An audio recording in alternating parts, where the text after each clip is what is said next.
Personal and one for your business? No, just to record. Oh, okay. My personal is my I'm limited on what I can business. discuss because I don't want it to hinder our investigation. But what I can tell you is that they didn't have enough at that time to hold her in charge here with a crime. Having to let her go, to me, I mean, that was like a kick in the stomach. They can only hold her for 72 hours. You know, they have to locate the rest of, his remains because they need a cause of death.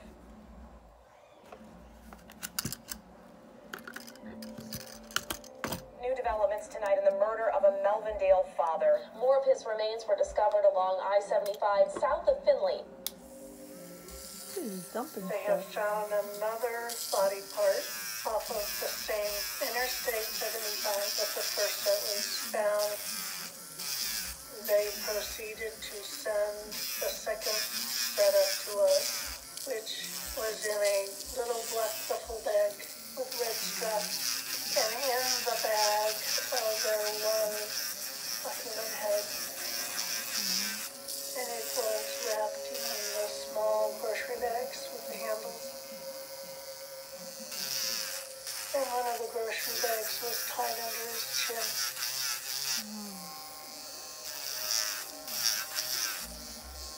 We got the third call that they had found the rest of the remains in a little multicolored like suitcase, big bright flowers on it.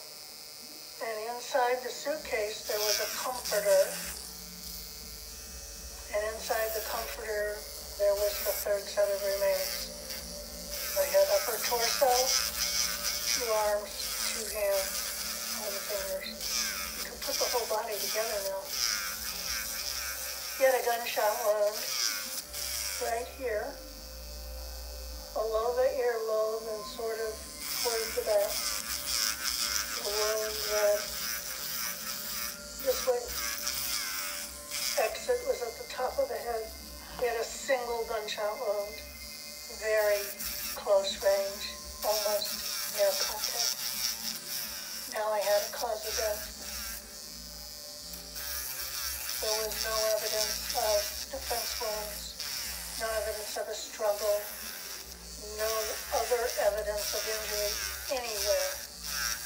You have a tall man, 190 pounds, and he puts up no fight. Did he not see the gun coming? Was he asleep? Was he incapacitated somehow? I don't know. Interestingly enough, he had an antihistamine in his bloodstream. That makes you sleepy. I believe for him it was a quick death.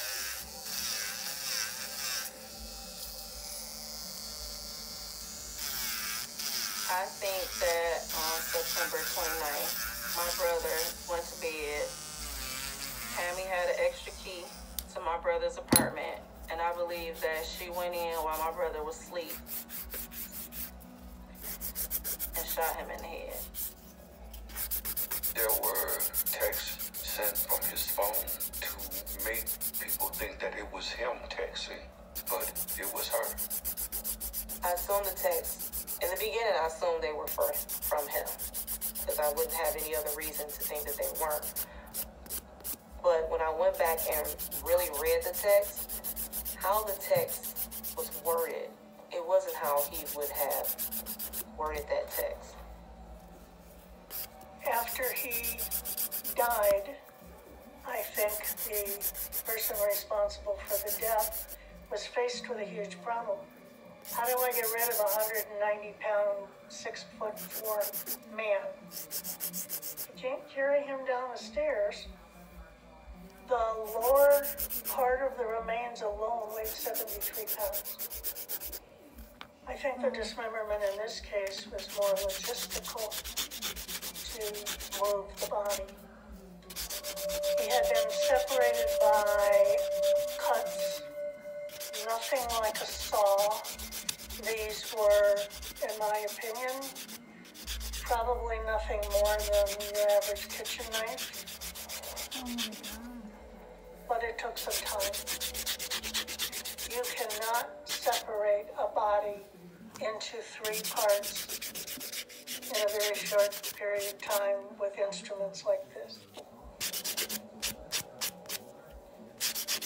The fact that she could not only shoot her boyfriend in the head, but cut up his body, purchase the items that his body was ultimately found in, and then drive to scatter them along I-75, and then wake up and go to work for the rest of the week. That tells me that she's a psychopath. What color? Tamira, if you're out there, turn yourself in, baby. You can't keep running. And now a hunt is on, so intense, they brought on the U.S. Marshals. U.S. Marshals get cases assigned to us basically for people who committed heinous and serious crimes and that are usually on the run for that crime, and we go out and locate them and bring them to justice. This case was extremely brutal because of the nature of it. This person was found in multiple pieces, and it takes a special individual to do that to somebody. This was calculated. This was planned. This was thought out. Tammy is accused with homicide, dismemberment, tampering with evidence, and felony firearm. We're talking about a dangerous woman. The weapon that was used has not been recovered, so she's probably armed and dangerous. I learned quite a bit about Tammy Williams during my investigation. On October 16th, 2018, she was seen in Ann Arbor, Michigan. Really? According to credit card receipts, made a couple cash withdrawals from an ATM, had dinner. I can tell you we have her on camera at the restaurant. And then after her meal, she sat there for quite some time and had some drinks and everything. She went outside, loaded on a rickshaw, and had the rickshaw take her back to a hotel. She then woke up the next morning, the morning of the 17th, went to the train station in Ann Arbor, took an Amtrak train from Ann Arbor to Chicago, loads on a train there to Penn Station, New York, and checks into a hotel called the Neptune Hotel. Nobody's looking for Tammy at this point. When she checked into the hotel, she checked in her name with her driver's license, stayed the night there, and got up the next morning, October 18th. She was seen on camera leaving the hotel, and that's the last time she was seen. Tammy Williams is a black female, 5'5", approximately 180 to 200 pounds. She's currently 42 years old.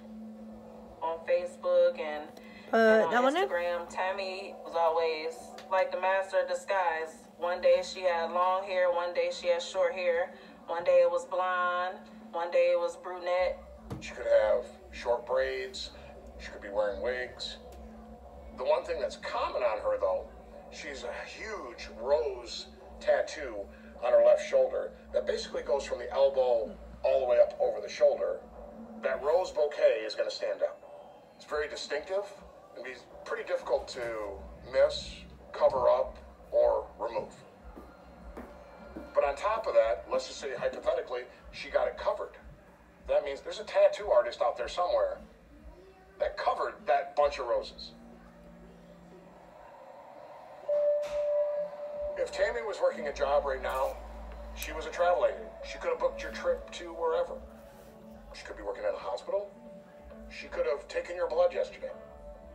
Let's be honest, she's not afraid of blood.